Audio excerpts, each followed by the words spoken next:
here we go, folks. So when it comes to growing your business, now, before we get to the slides, why are you so excited about this topic of saving like a boss?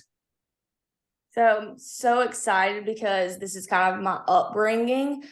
From the time I was 4 years old, when dad got home, I would run to him and pick his pockets for his change. So I've always been a big saver and just didn't spend my money. So this is something I'm very passionate in and have a lot of experience in. Invest like a boss. All right, next slide, Ashley. So when it comes to taxes, this is very important because we are 1099. So write-offs and tracking your write-offs is very, very important. It's going to save you a lot of time and headache at the end of the year with tracking. Write-offs, knowing what you can write off, home deductions, travel expenses, phone bills, vehicle deductions, education, like continuing education, licensing. Also, having separate credit cards is a great organization. It splits your business and your personal. So having a separate business card for expenses such as, when you go out for meals, travel expenses, anything like that.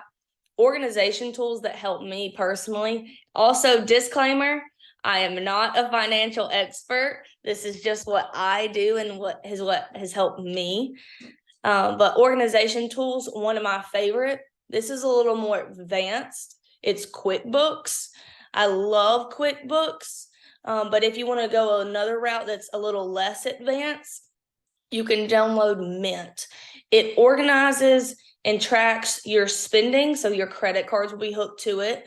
It'll organize like business expenses, rent, anything like that, while it also hooks any of your accounts. Like I can even hook my stock and my investment accounts to Mints too. Another thing I wanted to touch on was keeping up with your receipts. I personally, in my car, I have in my glove compartment box, like a little pencil holder. And every time I go to a restaurant, if it's a business expense, I write who, what, when, where, and what for on the back of it. When I get in my car, I put the receipt in the little glove box. So I keep track of all my receipts that way. So another thing when it comes to taxes is setting aside 25% for taxes. I'll let Ashley, if she wants to hit on any other points on this specific why to set aside 25%, but I have a graphic on the next slide. Absolutely. So we're really breaking down today's segment into 3 parts. We've got taxes, we've got high performance saving accounts and money markets. And then the third point is going to be investing. So when it comes to taxes, as a self-employed business owner, you are a 1099. You want to make sure that you're physically getting all the write-offs from the expenses that are going out of your account. So we've got the deposits going into an account, but then when you're looking at the expenses that are going out of your account, what are those expenses? And a lot of people don't understand that when it comes to being self-employed, you have so many things that you can physically write off. For example, professional fees. So if you've got, my goodness gracious, professional fees such as the apps that you use, if you have to use anything when it comes to lawyer fees, right? The neat thing also when it comes to write-offs is your health saving account when it comes to your health insurance. You can write off up to $13,000. Also, when it comes to retirement accounts. Some of you are going to be starting out and you're going to say, what do I do as far as an IRA? What type of IRA? There's many different types of IRAs. You've got the SEP IRA. You've got a 401k solo, which works out really good for couples. You've got a Roth IRA. You want to ask your accountant or your CPA, which one do you think, based on the business that I've got going on right now, based on the projection of what my work ethic looks like, and also, do you want to build an empire? So again, if you have no desire to lead a team, then it might be a little bit different how your taxes are set up. And then making sure, just like what Riley said, is you're tracking this stuff. So you do want to have digital receipts. For me, I take a picture of the receipt and I save it to a spreadsheet. So I save it right on. It's almost to the side, exactly what Riley was talking about. We have a spreadsheet. I know even my assistant, she writes down every single thing. This is what it was used for. This was the date. And every single month we go through it. Secondly, when it comes to credit cards, you want to have a business credit card. Once you set up, whether it's an LLC, whether it's an S Corp, whatever you're most comfortable with, again, we're not financial advisors. We don't have the Series 6 or Series 7 license, but all that's really been dripped into me is the knowledge that my mentors have poured into me and that we're able to pour into you. And so when it comes to credit cards, you don't want to have multiple credit cards. You want to have one business credit card and you want to pay that off every single month. So when it comes to also creating a business account, and I know that we're going to go a little bit more into depth as far as savings and also how much should you have in savings. We're going to talk a little bit about Riley's example of how she physically has saved a ton of money, even when it came to before NASB. So Riley, I know we were talking about how much did you save before the age of 6? I had $2,000 in a piggy bank, and Dad, at 5 years old, took it to the bank. I obviously wasn't old enough to have my own account, so at 6 years old, I got my own bank account and had $2,000 in it. And so, in other words, it wasn't money that was gifted to you. By the age of 6, your dad had taught you for so many years about financial stewardship. Hey, save that quarter, put it in your piggy bank, save this dollar, save the $20. So you were very frugal from a very young start, correct? Very So much frugal. so that even when you turned, I want to say it was 16, you got your own car. Talk to us about that story. When I was 16, growing up, from the time that I was in diapers, Dad always said, I'm not buying you a car. You're going to have to save. So when I was younger, I actually thought that was a joke. Like, no, he's going to buy our car. But turns out that's not the case. And I figured that out at the age of about 10. And so I was like, gosh, I better have enough to buy a car. Sure enough, when I turned 15, I went and bought my Jeep, which I still have today. I just bought a new car a couple months ago, but I went out, bought my car, gave my dad the money. So I gave my dad $14,000 for my car. He actually, 2 or 3 years ago on Christmas, he gifted my sister and I a bank account or an investment account. So we kind of learned the rule of, that was 7 years later. So we learned the rule of 70, how money doubles every 7 years at a 10% rate. So we learned that through paying for our own car. So folks, even when it comes to your licenses, when it comes to meals, if you're going out with your business colleagues, you can write off 50% of your meals.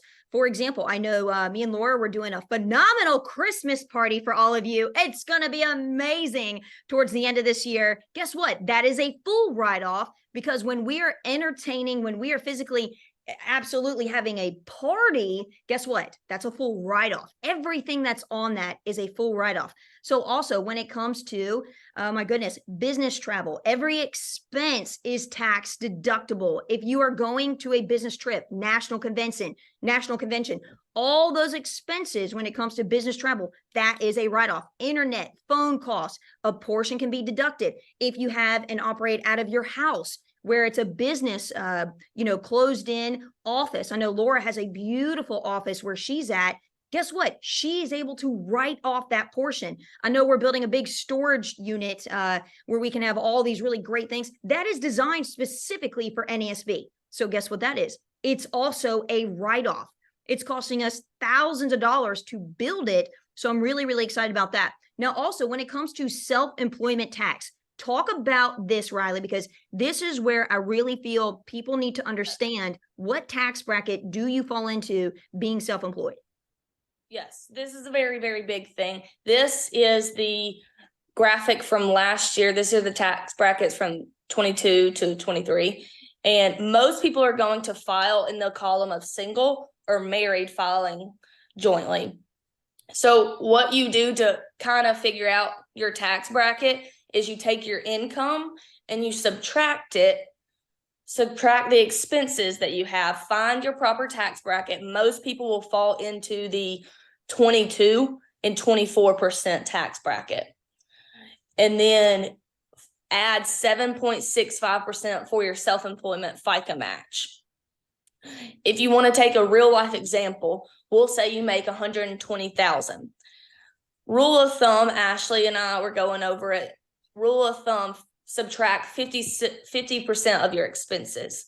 So we'll say it's 30,000. Was that what we went? 30,000. Mhm. So then we add 7.65%, and that's your tax bracket. So that'll put us roughly around, filing singly, around the 89,000, 22% tax bracket. Amen. So, for example, one of the big rule of thumbs that I've always really kind of learned of is whatever you're depositing in your bank account. I remember in 2016, again, whether your CPA or your accountant says, hey, let's file as an LLC or let's file as an S Corp. Everybody's a little bit unique. Everybody's a little bit different. I know we filed as an S Corp under Senior Benefits Unlimited Incorporated. So the second year in, we made $126,000. If I times that by 10, guess what? I knew that I was going to probably pay the government $12,000. So really the self-employment tax, if you look at this right here, is when you look at it, it's not 7.65. It really is 15.5%, but the government will allow you to write off half of that self-employment FICA tax. So the neat thing is it actually goes to 7.65. So you get so many incredible benefits to owning your own business. So if you kind of think about it like that, when Miss Riley's talking about setting aside 25% for taxes, folks, you really want to make sure that you are saving money so that when it comes time to pay your taxes on April 15th, you are not shocked, you're not surprised, because you've already saved a certain portion of that amount. So another thing too, is you can also pay quarterly to taxes. I know this is what we do. We have, again, we're set up like an S Corp. So the neat thing is we are like an employee to our own business. And the cool thing is that for the past 2 years now, I've actually been paying it monthly so that I don't have to pay a big payout on April 15th. So for some of you right now, especially that are making strong six figures, folks, you want to make sure that, hey, pay it quarterly. Meet up with your accountant. Why are you so excited about money markets? This is my favorite topic. I could go on for days about this. Yes. Ashley and I stayed on the phone last night for over an hour, I think, and she was like, we can't do this. But money markets, to throw a little story in there, I was so frugal with my money when I was younger. At 5 or 6, I remember my mom told me how to spell out happy birthday, and I gave my grandma a card. I put 3 $1 bills in there. My grandma, 20 years later, still has that because she knew how valuable those $3 in the birthday card was. But money markets and high performance accounts are a game changer. They will really, really, really help grow your money that you have sitting in an account. So there's 3 ways to make money. Of the 3, making money is the easiest. If your money is sitting in an account, if it's just sitting there, you want it to be earning the highest rate of return possible. So on average, in your savings and checking account, you want to keep 3-month average in your savings, as well as 3-month average income in your checking. What I personally do is once that exceeds a certain amount, I take a large portion of it and move it to a high yielding account. So I'm not transferring, once a month into my high yielding account. Once it hits to a certain amount, I take that large bulk and move it into a high yielding account. So this kind of goes the reason why I do it. Brick and mortar banks, for people to understand it, they just provide relationships. When you want to get a loan, anything like that, take money out. You need money for emergencies. Your banks, your brick and mortar banks are your go-to. However, they only yield 0.01% interest. So there's more cost involved for a brick and mortar, so they cannot pass on their earnings to their customers. It's not an equal partnership. Whereas performance savings account like Capital One, money markets, they are equal partnership to the consumer, to the customer. So I personally like Capital One. I have my savings and checking with Capital One. I have a couple of accounts, but my savings and a checking is with Capital One. And I'll tell you why I like both of them together. But there's 4.3% interest in Capital One 360 Performance Savings. That's the exact name if you want to take it and look it up. It's very easy. It's an online account. You can register for it through the app or computer. But one thing that Ashley, and I'll let her kind of hit on compounding interest and examples in a second. We were going over that last night, but there's 4 external transfers a month. And I love that because I think of it as a lock. When my money goes into this account, it locks and it just compounds and compounds and compounds. That's how you're going to make your most money long-term, compounding growth. So I'll let Ashley hit on some examples and how the 4.3 interest will compound over time. Say, for example, you're going to save $1,000 a month, right? I think that's a good goal for folks. So if you're doing $1,000 and you're only earning 1%, but here's the kicker here when it comes to these brick and mortar banks. If you are, and I've got about 3 banks, the only way I will get a 1% back on my money that's sitting there is, guess what? If I do external transfers from my debit card. Folks, it is 2023. People don't use debit cards. Typically, it's almost like you're your own bank. And that's a whole other discussion on another day about being your own bank. With that being said, you're only making $10, but there's so many stipulations to earning that 1%, like you have to use your debit card 10 times, Ashley, here at this bank of, XYZ. And don't forget, you've got to make sure that you have this amount in your savings account. So my goodness, it's actually difficult to earn that 1% versus you slide that money into a high performance savings account, high performance money market account that's earning the 4.3 or anything over that 2 to 3%. Folks, you don't have to worry about, am I using my debit card? It's an immediate transaction and they actually pay you that dividend every single month. How stinking awesome. So we're talking a $10 difference that you might not even get unless you do the stipulations of the brick and mortar bank or doing the high performance. Check this out. Look at the difference. Times this by 0.043%. That's $43. You times that not only by 12, but understand you're growing your money every single month. So it's not just $516. It's compounding based on the money that's physically in there. So it is growing at a higher rate. Why would you not want free money? Exactly what Riley was talking about. Money making money. So when it comes to creating your investment portfolio, you need a game plan and you need a strategy. I think Jordan was going over that on yesterday's call. Same thing when it comes to stocks. You have different strategies. And I'm not saying go out, this is your job. This is just something extra. What I'm explaining when it comes to this type of investing is very low maintenance. So value investing, that's kind of your long-term holds. That's kind of what I'm doing now because I don't have the time to sit behind a computer. So long-term investing, quality investing, trend following is very popular. Anyone who has social media, they'll think they know one thing, but they're just following the trend. You buy low, sell high. Flag pattern, that's a little more advanced. That's kind of learning the charts, the graphs, how to track the patterns. Hey, talk about the quality investing one more time. So quality investing is knowing what that specific investment brings to the table, like the size, the volume, knowing what it brings, how it can compete with its competitors. Okay. The quality of it.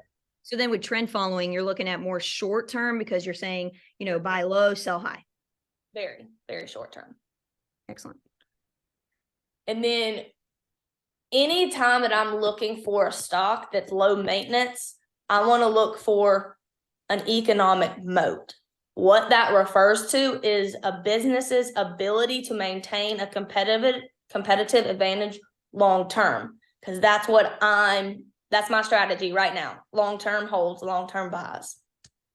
So what to look for? These examples are Coca-Cola, Disney, Apple, Tesla, Amazon. They have a very high and wide moat. It's a low maintenance stock.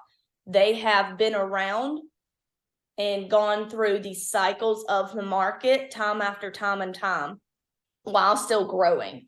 So you want to look at advantages in size, the volume, the market caps, their access to materials. So an example for this one would be, I probably wouldn't invest in Ford or motor vehicles that have their chips produced in another country. If another 2020, 2019 happens, we can't get those chips. Name brand recognition, that's a big one, such as those Coca-Cola, Disney's, Apple's. Even though Tesla and Amazon has not been around like Coca-Cola or Disney, they have futuristic improvements that they are kind of ahead of their competition. Amen. Absolutely. And so you've been investing since what age?